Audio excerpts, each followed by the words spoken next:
Hello guys, welcome back to the channel.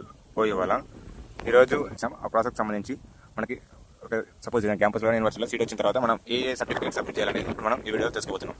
ఇక్కడ చూడండి, the eligible candidates will be admitted to various courses to the process of web based counselling. మనం web option పెట్టిన తర్వాత మనకి ఇక్కడ ఒక దగ్గర సీట్ వస్తుంది. The qualified candidates desire of seeking admission have to upload the latest certificate for the verification process.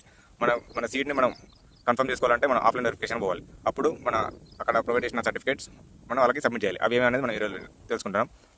The following original certificate along 2 sets of Xerox copies to be brought for the certificate verification. మన original certificates దాంతో పాటు మన original certificate 2 xerox copies. Original just check చేసిన మాత్రమే వాళ్ళు xerox copies మొత్తం తీసుకుంటారు. అవి ఏంటి అనేది మనం ఇప్పుడు ఇక్కడ చూసుకుందాం. Number 1, common entrance test rank card. అంటే మనం ఏ ఎగ్జామ్ అయితే రాసిన, ఏ సబ్జెక్ట్ కోసం అయితే ఎగ్జామ్ రాసినామో దానికి సంబంధించిన ర్యాంక్ కార్డ్. అలాగే common entrance test hall ticket. అలాగే మనం రాసిన ఎగ్జామ్ ఒక hall ticket. Next TC, transfer certificate from the institution wear the candidate study. వాళ్ళు తీసుకునేది ఒరిజినల్ డాక్యుమెంట్ ఏమైనా తీసుకుంటే ఓన్లీ జస్ట్ వాళ్ళు తీసుకునే సర్టిఫికేట్ ఒకటి, టీసీ ఒకటి. మన ఇప్పుడు డిగ్రీ అయిపోతే మన లాస్ట్ డిగ్రీ సర్టిఫికేట్, ఒకవేళ బీఎడ్ చేసిన వాళ్ళు అంటే బీఎడ్ సర్టిఫికేట్, లాస్ట్ ఎక్కడ చదివితే ఆ సర్టిఫికేట్ ఇక్కడ వాళ్ళకి సబ్మిట్ చేయాలి. తర్వాత ఒరిజినల్ సర్టిఫికేట్ క్వాలిఫైయింగ్ ఎగ్జామినేషన్.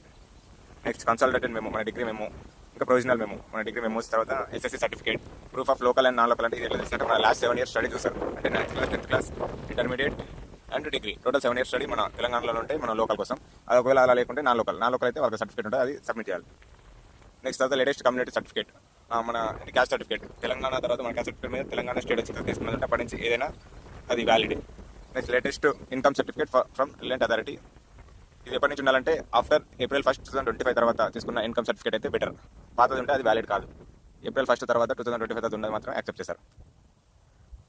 ఇంకా ఏమన్నా మనకి స్పెషల్ సర్టిఫికేట్స్ ఉంటాయి, like relevant original certificate and response of candidate seeking admission against NCC కానీ వీడియో క్యాప్ అంటే children of armoured persons with bench mark disability, ఇలాంటి ఏమైనా ఉంటే అవి కూడా తీసుకోవచ్చు. మాక్సిమం చాలా మంది చేస్తే తప్పేందంటే ఈ సర్టిఫికేట్లో గ్యాప్ సర్టిఫికేట్ లేదు కదా, మేము అది అవసరం లేదని తీసుకోకుండా ఉంటారు. కాకపోతే వాళ్ళు వెరిఫై చేస్తారు, అంటే ఈ గ్యాప్లో మీ పైన ఏమైనా క్రైమ్ లాంటి ఏమైనా ఉన్నాయా, అట్లాంటి జస్ట్ వెరిఫికేషన్ పర్పస్లో గ్యాప్ సర్టిఫికేట్ కూడా అడుగుతారు. సో లాస్ట్ టైం చాలా మంది తెచ్చుకోక ఫస్ట్ ఫేజ్లో సీట్స్ చాలా మంది కోల్పోయారు. అంటే మీకు మంచి ర్యాంక్ వచ్చి మంచి యూనివర్సిటీలో సీట్ రావాలనుకుంటే ఈ సర్టిఫికేట్స్ అన్ని ఫస్ట్ ఫేజ్ రిజిస్ట్రేషన్ తర్వాత నుంచి వాళ్ళ ఫస్ట్ ఫేజ్ వెబ్ ఆప్షన్ తర్వాత అన్ని మన దగ్గర ఉంటే మనకు మంచి ర్యాంక్ వచ్చి మన సీట్ మనం మిస్ కాము. ఒకవేళ కొన్ని సర్టిఫికేట్ లేకుండా నెక్స్ట్ ఫేజ్లో చూస్తున్నాం అనుకుంటే మంచి క్యాంపస్లో సీటు మాక్సిమం ఫస్ట్ ఫేజ్లోనే ఫిల్ అవుతాయి. కాబట్టి మీరు ఇవన్నీ మీ దగ్గర ఉంచుకోండి. ఏమేమి కావాలి ఇక్కడ చెప్పినాం, ఇవన్నీ అరేంజ్ చేసుకోండి.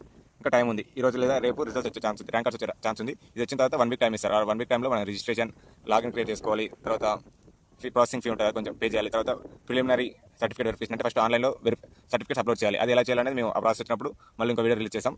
దాని తర్వాత వెబ్ ఆప్షన్, మనం సర్టిఫికేట్స్ అన్ని సబ్మిట్ చేసిన తర్వాత అప్లోడ్ వెరిఫైడ్ అయిన తర్వాత మనకి వెబ్ ఆప్షన్కి ఛాన్స్ వస్తుంది. ఆ వెబ్ ఆప్షన్స్ మనం పెట్టిన తర్వాత ఎడిట్ ఆప్షన్ ఉంటుంది, ఎడిట్ ఆఫ్ వెబ్ ఆప్షన్. దాని తర్వాత మనకి సీట్ ఎక్కడ వచ్చిందని మనకి